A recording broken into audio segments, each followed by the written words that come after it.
सभी देशवासियों को नमस्कार। आज चर्चा करते हैं माननीय उपराष्ट्रपति जगदीप धनखड़ जी ने न्यायपालिका में जो भ्रष्टाचार है, जो न्यायाधीश भ्रष्टाचार करते हैं और उस व्यवस्था पर कोई जांच नहीं होती, कोई इंक्वायरी नहीं होती, कोई एफआईआर नहीं होती, उस मामले में जो बोल रहा है ना, उस विषय पर चर्चा करते हैं। धनखड़ जी ने कहा है नकदी मामले की आपराधिक जांच शुरू होने की उम्मीद। नकदी मामला क्या था? 14-15 मार्च की रात को दिल्ली हाईकोर्ट के जज के घर रुपए जलते पाए थे, ढेर नोटों का जलता पाया था। उस मामले में अब तक कोई एफआईआर दर्ज नहीं हुई है और किसी भी एजेंसी ने कोई इन्वेस्टिगेशन नहीं करी है, उस पर कोई जांच नहीं करी है। क्यों नहीं करी?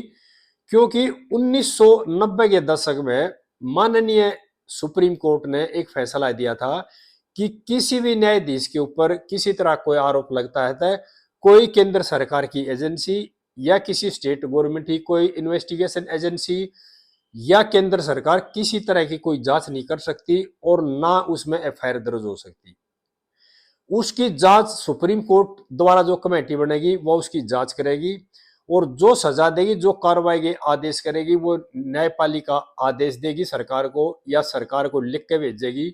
उसके बाद उसमें कार्रवाई की जाएगी। ये क्या था? ये 1990 के दशक में सुप्रीम कोर्ट के न्यायाधीशों ने अपने आप को यानी कि भ्रष्टाचार के मामले में एक तरह से अपने आप को प्रोटेक्ट किया था। यानी कि कोई एजेंसी नहीं करेगी, चाहे सुप्रीम कोर्ट के घर में कितना बड़ा कोई संज्ञा अपराध हो जाए या वो कहीं कोई संज्ञा अपराध कर दे, तो यानी कि वहां पे किसी तरह की कोई एफआईआर दर्ज नहीं होगी।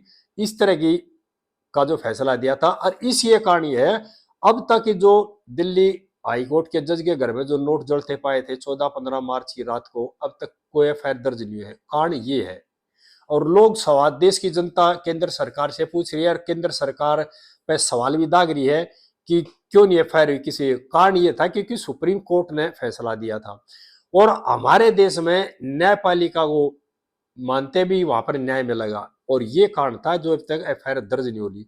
और इसी बात को लेकर के अब उपराष्ट्रपति जी ने कहा आपराधिक जांच शुरू होने की उम्मीद होगी अब।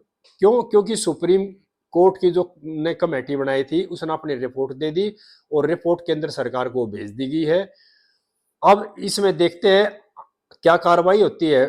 लेकिन इसमें राष्ट्रपति उपराष्ट्रपति जी ने एक बात और बहुत गहरी बात कही है और देश को एक मैसेज दिया है कि जो 14-15 की रात को जो घटना घटी थी ना, उससे न्यायपालिका की और एक तरह से जो भारत का संविधान है ना, उसकी हत्या हुई थी।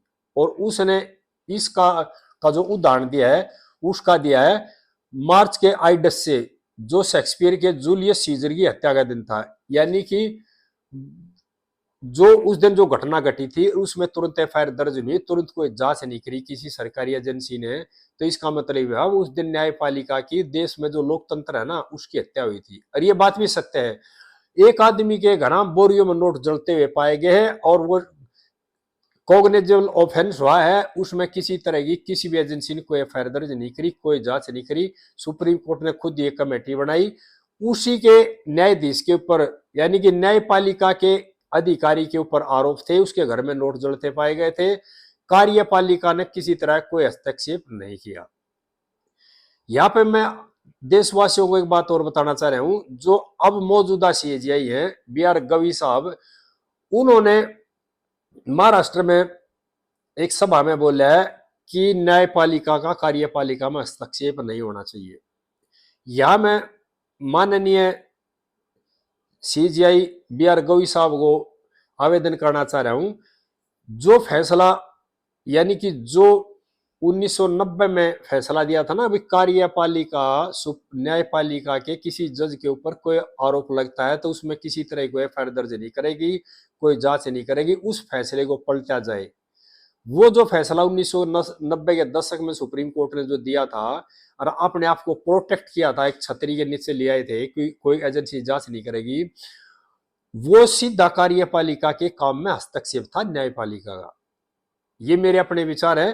क्यों? हमारे संविधान में सबके काम बटे हुए हैं। बाबा भीमराव अंबेडकर साहब बहुत ही दूर की सोच ने दूरदर्शी आदमी थे। उन्हें विधायिका का काम अलग दिया था, संविधान में कार्यपालिका का अलग काम और शक्तियां दी थी और न्यायपालिका का काम अलग और शक्तियां अलग थी।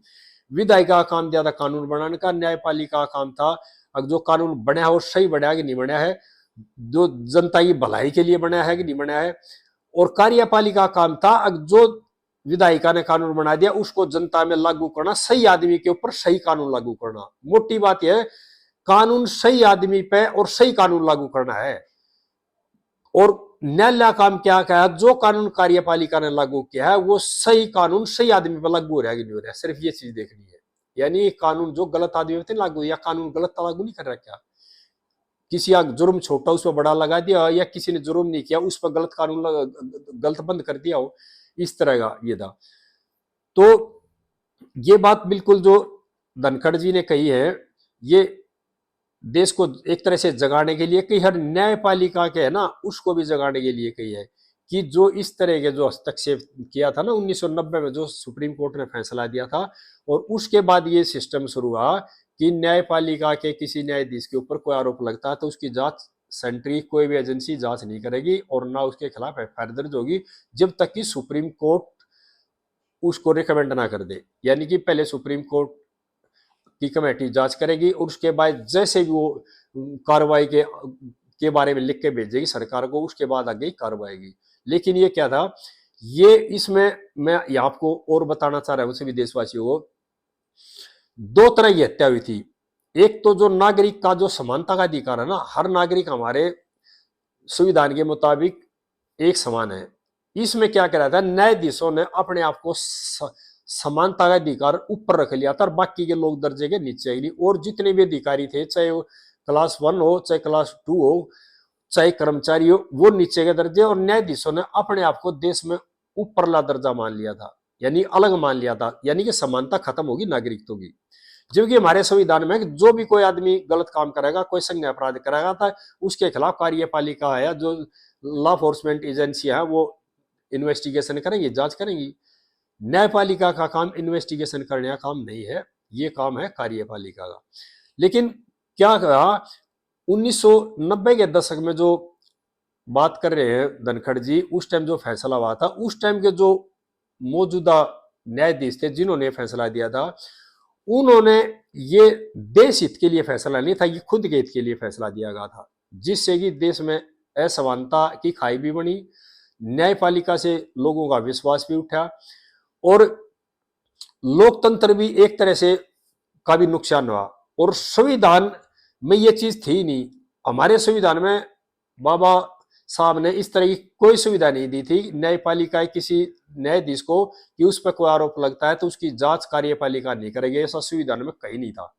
लेकिन क्या हुआ, जैसे देश आजाद हुआ सरकारें काम करती रही, कुछ भ्रष्ट लोगों ने अपने निजी स्वार्थ के लिए संविधान को तोड़ मरोड़ करके, और सुप्रीम कोर्ट द्वारा कई इस तरह के फैसले दिवाए गए जो कि देश को की जनता को गुमराह कर दिया कि देश का कानून बन गया, जबकि देश का संविधान में इस तरह की कोई बातें नहीं है।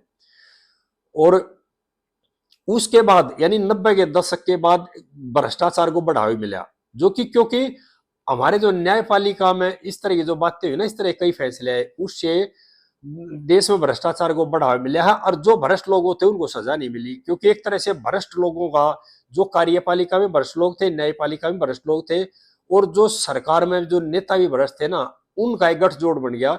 और पिछले यानी कि 90 से लेकर के अब तक, यानी पिछले 30-35 साल में जो भ्रष्टाचार पीक पे गया ना देश का, उसका यही कारण था, क्योंकि न्यायपालिका ने जो अपना काम सही करना चाहिए था, जो हमारे संविधान के मुताबिक काम करना चाहिए था, जो हस्तक्षेप नहीं करना चाहिए था कार्यपालिका के काम में, विधायिका के काम में, उसको अपने अंदर लेने की कोशिश करेगी और दबाव बनाने का कोशिश किया और अपनी शक्ति का दुरुपयोग करने किया गया। और इससे क्या हुआ, भ्रष्ट लोगों की लगाम निकली और देश में भ्रष्टाचार को बढ़ावा मिला। और मेरी माननीय chief justice of India B R Gogoi साहब से प्रार्थना है कि जो इस तरह के फैसले है ना, उनको एक बार पलटा जाए। अगर देश को सही और देश के हर नागरिक को संविधान के बारे में बताया जाए, हमारे संविधान में ये है। और मैं तो यहाँ पर यह भी आवेदन कर रहा हूं, संविधान को पढ़ाने के लिए 6ठी क्लास से लागू कर देना चाहिए। देश के हर बच्चे को अपने संविधान के बारे में ज्ञान होना चाहिए। कार्यपालिका की क्या शक्ति है, न्यायपालिका की क्या शक्ति है और विधायिका की क्या शक्ति है। सभी देशवासियों से प्रार्थना है इस वीडियो को ज्यादा ज्यादा शेयर करें। आगे इस तरह की बातें फिर बताता रहूंगा और मेरे चैनल को सब्सक्राइब करें। जय हिंद देशवासियों।